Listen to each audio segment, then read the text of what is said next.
congratulations on 2 individual immunity wins. Thank you very much. I appreciate it. Not too shabby. We got a very unique edit with a bit of a war between you and Katurah this season. Did you have any Yeah. idea this was such a big storyline?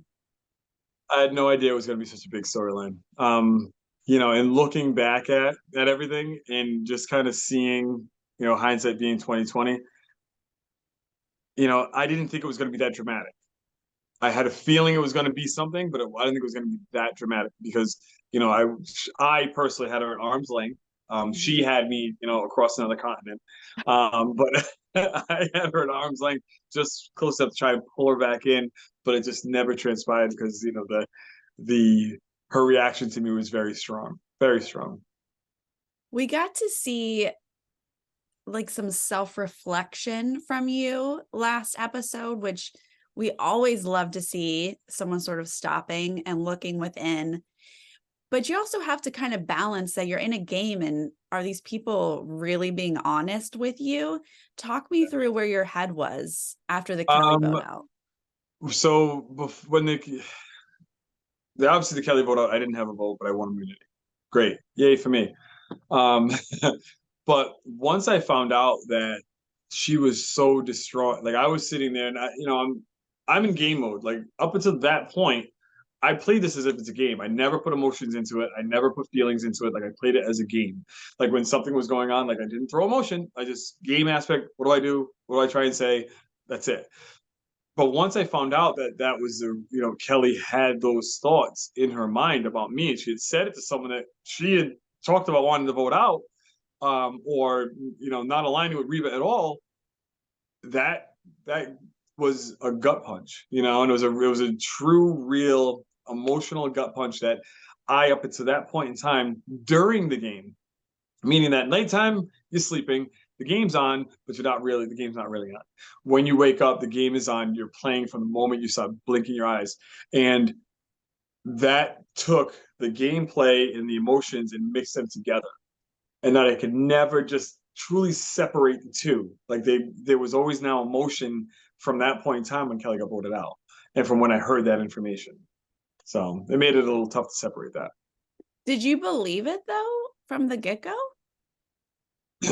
At that point in time, they could have told me that water was dry.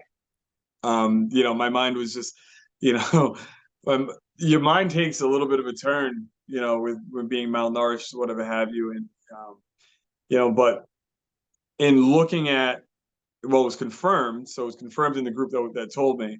So there's more than one person, and there were people that I had no beef with, and they're just coming with this information.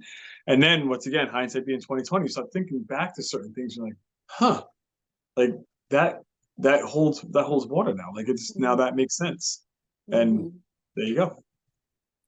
So it's in your head, and then from a game perspective, it seems like to me that you're no longer loyal to Jake, to Kendra. Like it seems like things change. So how did your game change at this point?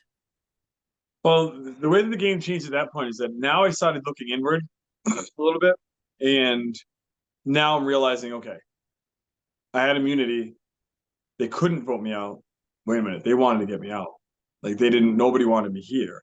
And that was really, it was verified after getting out of the game, going to Ponderosa, that no one was willing to work with me at that moment in time. And then it was even verified last night, even more so, that when I was voted out, the eruption of people, the emotion, the clapping and the smiles and it's Christmas morning, like that just kind of, you have that feeling, like I had that feeling inside, but I was just like, nah, that can't be true. Like when I'm home, everybody loves me. Like everybody, like all my friends love me. Like, what is this feeling that I'm going through? This isn't right. Like, why don't people want to work with me? People call me all the time to do stuff with them.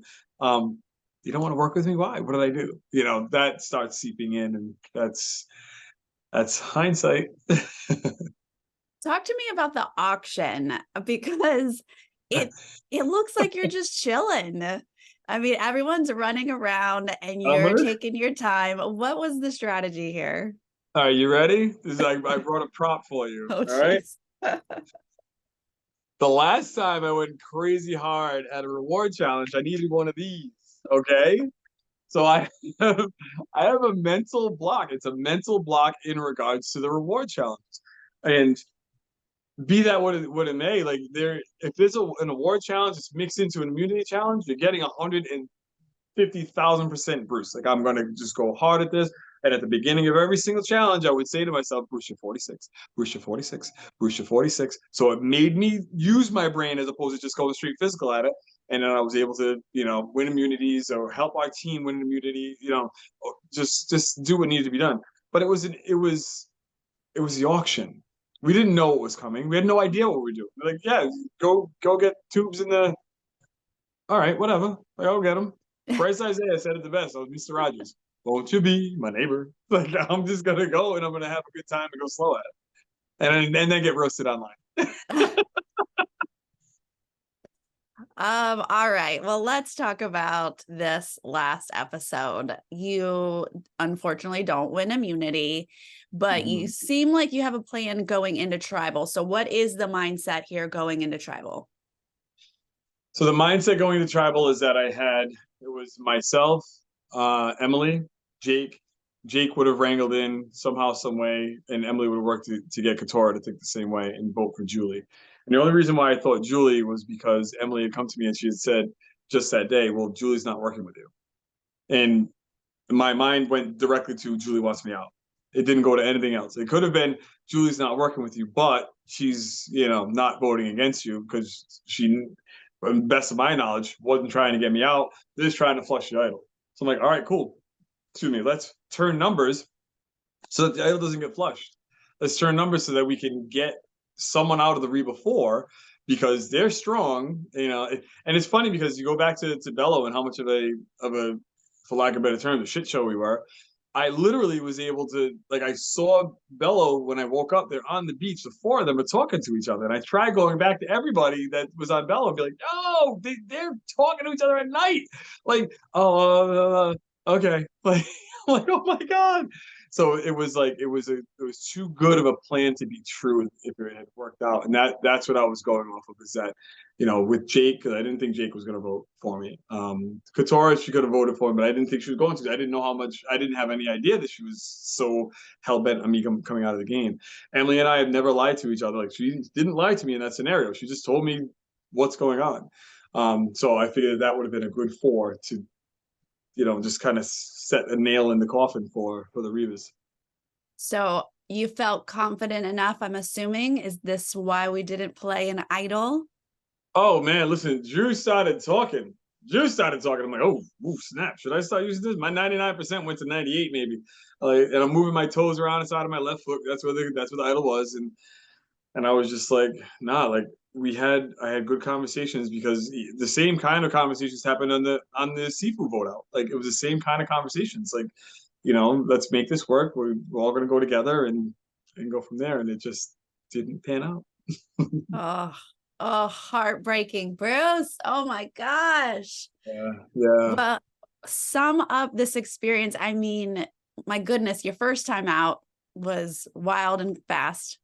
But you got to come back. Yes. What did this all mean for you? It means the world. It truly does. This is the first time I was asked that question, but I don't want to get emotional in regards to it. I know that they didn't show it on my exit when I left the game. I was very emotional at the end. I will tell you this. So I spoke to them. I went because they put you into a holding tent, and I was just sitting there, and I was there long enough to kind of cry myself to sleep. And I took a quick little cat nap, but I cried because, this means, and it meant the world to me to be able to be a part of something that I love. Everybody has a goal, and this was one of my goals, was to get on this show, and I've been doing it since 2019. COVID killed the first time, and then, just things happen for a reason, and then I, knocked myself unconscious on the next one. I was like, oh my God, what is going on here? Is it not my time? And then I got to get on 45, and 45, not for nothing, it humbled me a little bit. So everything's just a part of growing, and this experience with Survivor definitely helped me grow. Well, it was super fun to watch you.